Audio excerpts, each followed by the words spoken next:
तो नाराज वही होते हैं जो अपने होते हैं। अपने लोग नाराज हैं, उनको मना लूंगा मैं, आज नहीं तो कल वो मानेंगे ही मानेंगे। आपकी सरकार होगी, मेरी सरकार नहीं है। इनको तो आप अच्छी तरह से जानते होंगे, इनका नाम मनीष कश्यप है और ये बीजेपी के नेता हैं।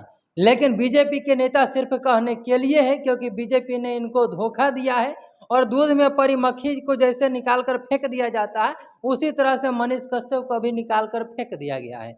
ऐसा मैं क्यों कह रहा हूँ, तो आइए हम बताते हैं। जिससे मनीष कश्यप खुद कह रहे हैं कि मेरी सरकार नहीं है, या आप लोग की सरकार होगी लेकिन मेरी सरकार नहीं है, क्योंकि इससे पहले इनको बीजेपी के नेता कहा जाता था और बीजेपी इन्होंने ज्वाइन भी किया था, तो इनको नेता करने पर खुश भी हो जाते थे कि हाँ मैं बीजेपी के नेता हूँ। लेकिन एक इंटरव्यू में इनसे जो रिपोर्टर ने पूछा कि आपकी सरकार है, आप बीजेपी के नेता हैं, तो ये इन्होंने बोला कि नहीं मेरी सरकार नहीं है, भले आपकी सरकार होगी।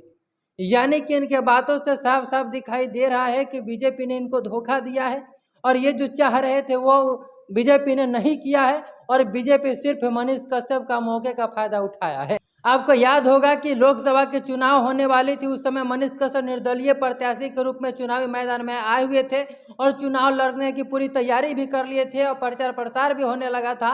लेकिन इन्होंने सब पर पानी फेर दिया और मनोज तिवारी के साथ में जाकर बीजेपी ज्वाइन कर लिए। जैसे ही बीजेपी ज्वाइन किए, इनके चाहने वाले अनेक थे, लाखों करोड़ों में इनके चाहने वाले थे, सबको दिलों पर चोट पहुंची और सब दुखी हो गए।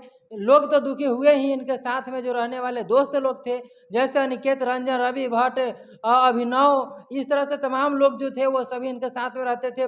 पुजारी मीडिया जो है वे सभी लोग इनके साथ में रहते थे। लेकिन जैसे ही बीजेपी इन्होंने ज्वाइन किया, किसी को कानों कानों तक खबर नहीं चली और इन्होंने बिना किसी से राय लिए, बिना किसी से पूछे, बिना किसी से चर्चा किए हुए ये लोकसभा के चुनाव लड़ना छोड़ दिए और बीजेपी में जाकर ज्वाइन हो गए। उस समय काफ़ी खुश नजर आ रहे थे, लेकिन समय बीतता गया, समय निकलता गया और इनको कहा गया कि एमएलसी बनाया जाएगा, लेकिन इनको कुछ नहीं बनाया गया है। लोकसभा के चुनाव खत्म हो गया, लेकिन इनको अभी तक कुछ नहीं बनाया गया है और बीजेपी ने इनको जबरदस्त धोखा दिया है।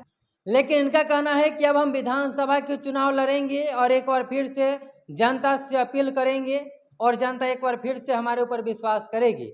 लेकिन हमें नहीं लगता कि जितना विश्वास जनता पहले मनीष कश्यप जी के ऊपर करती थी उतना शायद ही अब करेगी, क्योंकि उस समय मनीष कश्यप को न जाने कितने लोग चंदा तक दे दिए थे कि मनीष भैया आप लड़िए, और मनीष कश्यप से सबको उम्मीद था कि मनीष कश्यप जी आएंगे तो कुछ न कुछ तो जरूर अच्छा करेंगे। लेकिन मनीष कश्यप ये सब पे जो है वो पानी फेर दिए और मनीष कश्यप ऐसा कुछ नहीं किए, चुनाव भी नहीं लड़े और बीजेपी में जाके ज्वाइन हो गए और अभी भी जस के तस से जहाँ मनीष कश्यप पहले थे वहीं पे मनीष कश्यप फिर से आकर के बैठ गए हैं।